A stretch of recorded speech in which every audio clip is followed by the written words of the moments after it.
This is Reframe, the podcast from the College of Education, Health, and Society on the campus of Miami University in Oxford, Ohio. Middle school can be an intense and challenging time. All the drama around social media, the pressures of getting good grades, bouncing back from disappointments, these are just a few of the things that students can face. But helping students transition through this often confusing, typically awkward, and even sometimes scary phase is what makes the work of Robin Beavers so meaningful. Robin is currently a middle school principal in Lakewood, Ohio, where she was named the 2018-2019 Educator of the Year. She's also one of Miami University's most recent 18 of the last 9 honorees, and she's the founder of a mentorship program called GEMS, which stands for Girl Empowerment in Middle School. And today she's here to talk about the importance of mentors for students at this impressionable age, how to get youth involved in the community, and how more teachers and parents can help the young students in their lives start to figure out who they are and who they hope to become. Robin Beavers, thank you so much for being on the podcast. Thank you for having me. I'm very excited to be here. So congratulations on being a 2019 18 of the last 9 award winner. Are you excited to be back on campus? I am excited to be back on campus and really honored. Once I met some of the other recipients, some of which I knew, but just being among the ranks of these people who've gone out into these excellent careers and they're just working really hard. So to be recognized amongst them has just been like, that's even a bigger honor to me. But then being back on campus and like feeling some of the nostalgia and seeing the buildings and the changes in the buildings. So it's been very exciting. Great. Well, I know Miami is excited to have you back, and we're excited to have you on the podcast today. And now you're a school principal where you work with youth on a daily basis. You're also a leading member of the Mayor of Lakewood's Youth Council, and you founded your own mentorship program for young women. So you work with youth on several different levels. So what got you interested in doing this kind of work, and what led to the creation of your mentorship program, which is Girl Empowerment in Middle School, or GEMS for short?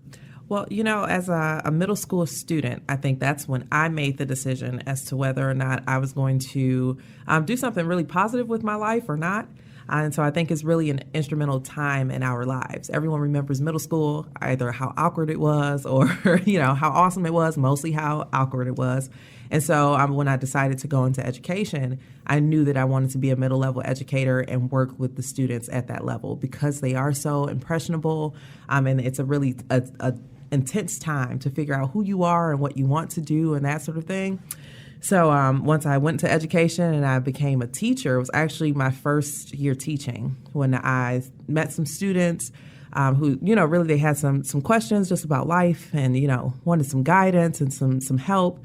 And so it was myself and another teacher at the time. We went down to our principal early one morning and we're like, hey, we have this idea and we want to start a girls group. And so we started the group. We handpicked students with the help of our guidance counselor, just some students who could use, some positive influence, get to meet some new people, connect them to resources and opportunities outside of the classroom. And so we handpicked these students, 8th grade students specifically. And as the semester went on, the conversations got deeper. We had specific topics, some including hygiene, there was health, there was finance topics, that sort of deal. And we would have these open discussions and dialogues. And then we started to connect with some of the businesses in the area who would be willing to have the girls come in and, learn a little bit about like whether it's makeup through Ulta Beauty. They were helpful in donating some products and those sort of things. So we began there. And then for several years after, we continued that program. We added 7th grade to that mix, and then they moved into the 8th grade, and so they were still part of that. So we did that for a few years. That last year, it was just me. So the other teacher, she left the district, but I wanted to continue the program, so I kept that going as a teacher. And then that next year, I was promoted to assistant principal. So I actually left the building and went to a different middle school in the district as assistant principal. And so when I came back to the building the very next year as a principal, I wanted to revive the program. And I'm like, I know that this is necessary, so I want to continue that. So I picked back up where I left off, basically, and I handpicked some students, some 7th graders, some 8th graders, and we sit down and we have lunch during the day, and then after school, we have these activities that we're completing. So it really just helps them connect to someone who's different than them or close to who they are, like that sort of thing. It just relates them closer to someone else, and then they really get involved in the Garfield community. So that was the point. Like, that's the whole focus. So then now and then in June, I go to the high school graduation, and my very first group of gems have now graduated high school. And like, that's really the coolest part. Like, right. Wow, like they grow up and, they move on. But really, we started to work with them last year. We're like, we want them to come back to the middle school as mentors to these middle school students. So as high school students, they're picking up some of those habits, and they're learning what that means to be a mentor, and so they're helping to guide these students along. So now I'm in the process of meeting with the high school, one of the house principals, and then with the other middle school assistant principal, so we can begin to transcend this program throughout the district. So we have this girls group and the other middle school, and then they transition into the high school. So we're developing that now.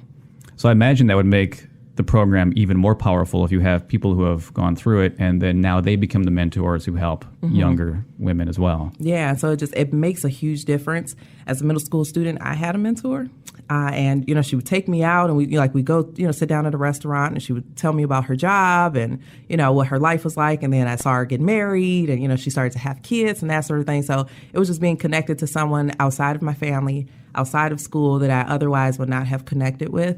And that really made an impression on my life. So I wanted to be able to do that for other young ladies.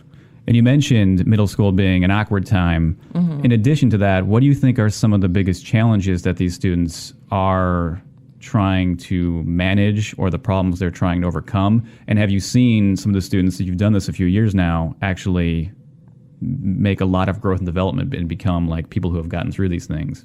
Yeah, I think now what we see is with the involvement of social media, how students aren't really able to communicate very well with each other, or, the drama that we see, it happens on social media, and then they have to come to school, and then so there are things that are happening that we aren't seeing anymore. And so just teaching them how to communicate with each other and communicate effectively and remove themselves from negative situations if they don't feel like they need to be there, if they don't want to be around someone, or they, lose a friend, that sort of thing.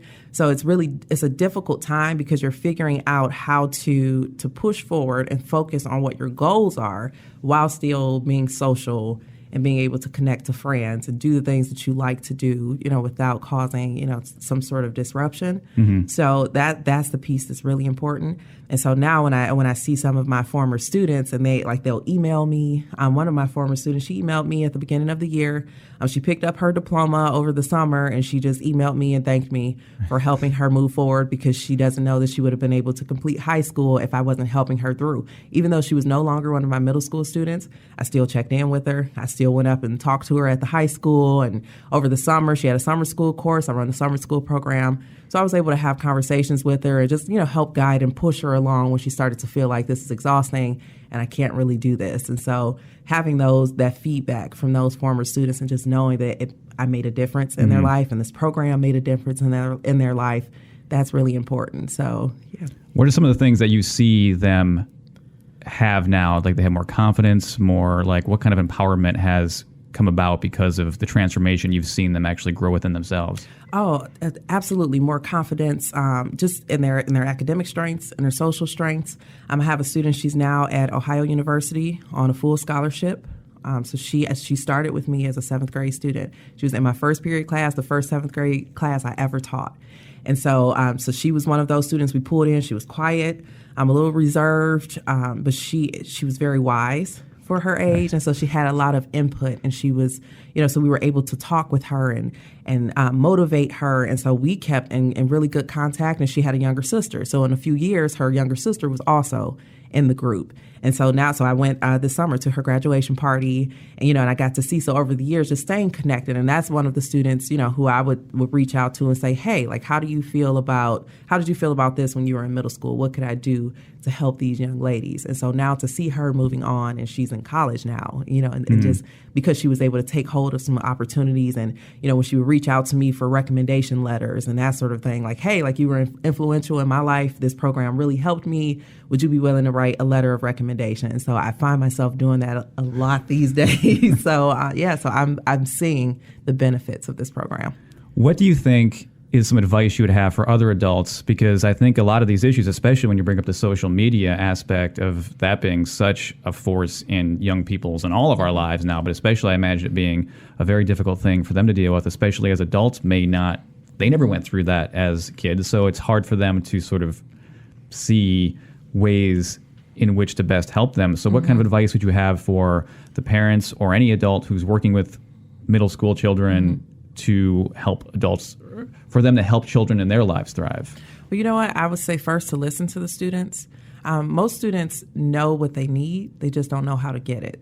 And so I listen to students all the time. I have an advisory group, and they're helping me through my job every day because I'm here for the students, always student first. And my staff feels the same way, so we want to know what the students have in mind. What are they struggling with? And when they recognize their own struggles, we're able to help them through it rather than put pressures on them that don't necessarily have to exist. So once they open up like, hey, I'm having struggles, with anxiety or stress, like now I know where to point them, and now I can give them, some coping strategies, or I know, what mental health counselor I might be able to direct them to. So we have those programs in place. But listening to the students, as humans, we often know what we need, we just don't know how to get there. And so I would recommend just listening first, and then being empathetic to whatever situation they're going through. And often in middle school, because they're middle school and we all made it through, we're like, all right, you'll be okay.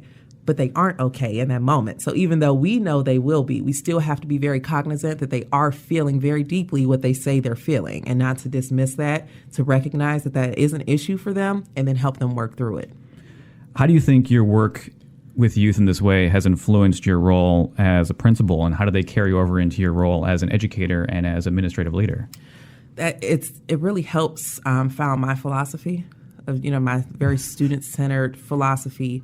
And I believe, because I go by this quote all the time, education is the most powerful weapon used to change the world. And we need that. So it's not just content as education. It's about teaching students to educate themselves about their own interests and to be critical thinkers.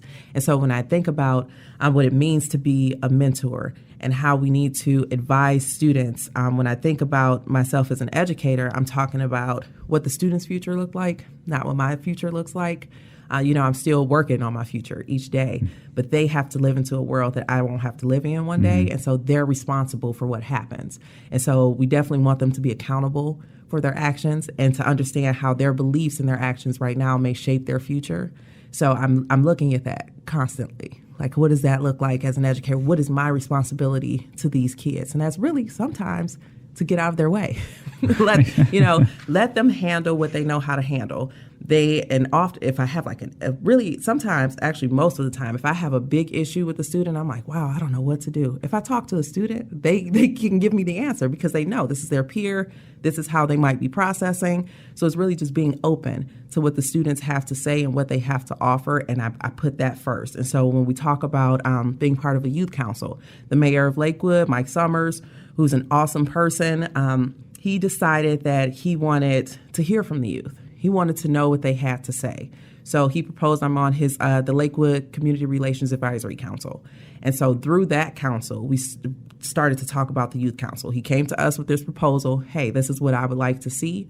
And so I'm like, hey, I'm in the schools. So if you want youth, I can help, get the youth on board. So we actually sat down, we created a task force. We went through applications.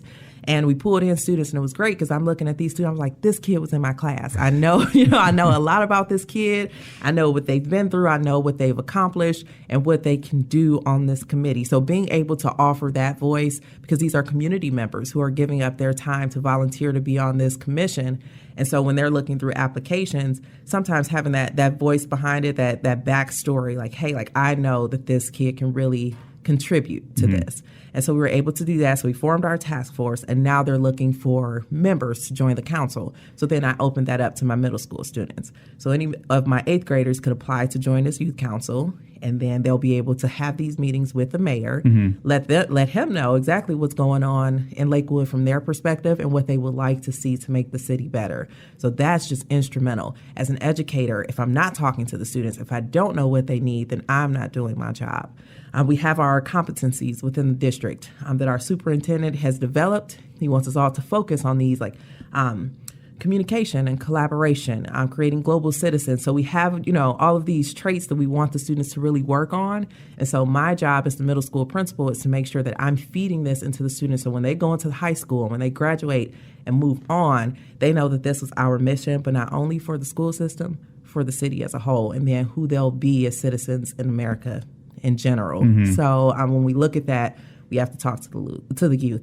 We have to know what they want, how they perceive the world, and what we can do to help make their experience better. So. Do you find that the youth are excited to be a part of this? Yes. Do you have, I think a lot of people might be cynical of like, well, if I tried to bring this idea up, I'd have to convince them to be excited about it. But it sounds like you have no problem getting them excited to be involved. No, and that's just it. So, and then one thing I did was I referred to some of the teachers. So I'm like, hey, like we have this great opportunity. Like what? So I'm taking feedback from the teachers because they're working with the students. They see how they are in class, what some of their interests are. If they have interest in working in the political world, if they are vocal, if they have interest in doing any type of activism, that sort of thing. So we have a civics club, so we have those activities anyway. And so to pull from those students, and we open it up to everybody. And it's the students who are quiet, who may not, and may not stand out somewhere because there's nowhere for them to really vocalize that this is their interest. This gives them the opportunity to do that. And once they started to see like, hey, this is open to everybody. Once the deadline started to roll around, I started to get emails from students like, hey, like, can you send me this link because I lost it in my email and I want to be able to apply. And so they're really interested because they want to be heard. I've noticed there's a huge difference between the youth now than maybe when I was growing up or my parents were growing up. They want to have a voice. I don't know that I wanted to have a voice. I knew that we had certain avenues where we were able to speak with adults, but I don't know that I knew that anyone was listening to me. And now the students, they want to be heard. And then they're going to yell and shout and scream unless you listen to them. And so now this wave of activism it's almost as part of their societal branding. And so they do this quite naturally. So when I have those voices that stand out, they really want to advocate for themselves and want to advocate for their community. Who am I to silence them? So I'm asking them to come in and really speak their voice. But one thing I want to come back to is you talked about how quickly students are changing, or at least the difference from the previous maybe generation. How does that speak to an ability to continue to see how students change? Like maybe they're changing so quickly now because the way technology is changing, the way phones are changing, the way social media is changing. It's so rapid. Like even students between like just high school and middle school have totally different social media experiences or technological experiences. How can anyone, or what advice or what confidence do you have that educators can continue to keep up with what is relevant or interesting to the students? Well, a lot of that is really teaching the students to be critical thinkers because we're not going to be able to keep up with everything and we can't predict the future. We just know that it's changing rapidly. So we have to teach them how to adjust with the tide. So as things change as far as technology, jobs that were once available that we were training them for no longer exist. So now they have to be creative in what it is that they want to do. And now they have to be problem solvers. So we teach them that. So if you see an issue, how do you solve this problem? And how are you able to turn this into a career? How can you monetize that? So it's about teaching them a way of thinking opposed to teaching them how to do something specific because it may not be relevant in the future. Relevance is, that's something that's in and out and something may be relative right now, like, oh, we're going to train you to do this job. And by the time they get there, it doesn't exist. And that's very well it, except for teachers. We know we'll always be around, but when we talk about different trades and the different experiences that the students may have as the world changes, they just have to be ready to move with the world. That's what we're preparing them for. So when we teach them math, when we teach them language arts, and we're teaching science and social studies, and we have our arts and health and STEM, we're doing all that to prepare them for something we don't know that they may experience, but we want them to have all that information. Miami University certainly did that for me. I was taking Miami Plan courses, and I'm like, why am I taking this? But then I tap into it. At some point, I'm like, oh, wow, I'm glad I took that course. Like, I had no idea what it would do for my life. But at some point, that information is relevant and it's necessary. So we have to teach the kids to absorb everything they can because they don't know what information may be relevant at different times. So teaching them to be those critical thinkers and utilize those communication skills, collaborating with the people around them, not being afraid to explore the world or people different than they are, having a growth mindset. We're huge on that. Growth mindset, I can't do it yet. So if you don't know how to do it, you will learn how to do it. You just have to believe that. So if they have those basic skills, that resilience, because you'll fall flat on your butt sometimes, but being able to bounce back up is more important than that. So that's what we teach them, so they'll be able to work through the workforce at some point. Does that also apply to how you want teachers to see their job as well with that growth mindset? Because what worked 3 years ago might not work with this next incoming class. Absolutely. Absolutely. As teachers, because we're taught to know, when we don't know, we have to say, okay, that's okay. You know, we have to be okay with not knowing. And sometimes that's uncomfortable, especially because we were taught, just to sometimes sit there, absorb the information, do what you can with it. And then once you're an educator, because you're supposed to be very educated in your content, you're supposed to know it all. But we don't know it all. And now this is a phase where we're accepting the fact that we don't know all the information, but we can know more information as long as we open our minds. And then we're also open to what the students have to say as well, because they are often great teachers themselves. So wonderful. Well, congratulations again on being an 18 of the last 9 2019 winner. Thank you. And thank you so much for being on the podcast. All right. Thank you. This is the Reframe podcast. If you found this information helpful or informative, please share it with your friends, coworkers, family members, other parents, especially if they have middle school age children of their own. We have many more free episodes available right now on Apple Podcasts, on Stitcher, or wherever you get your podcasts.